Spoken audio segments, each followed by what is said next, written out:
côtoyer les étoiles. Pour l'acteur de Star Trek, William Shatner, il était impossible de refuser le cadeau offert par Jeff Bezos.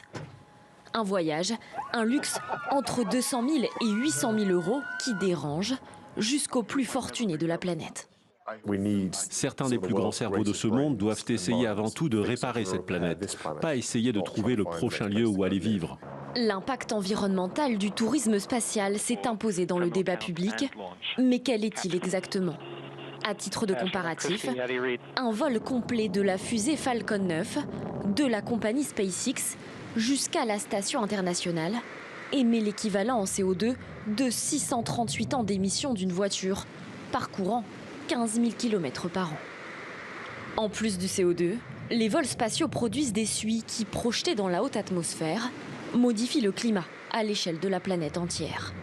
Mais le tourisme spatial ne pourrait-il pas se mettre au vert ?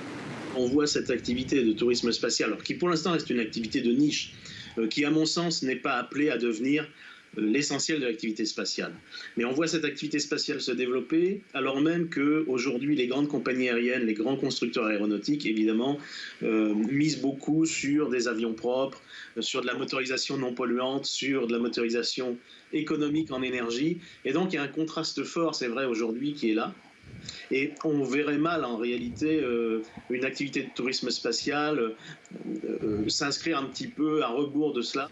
Pour l'heure, le nombre de vols de fusées est faible.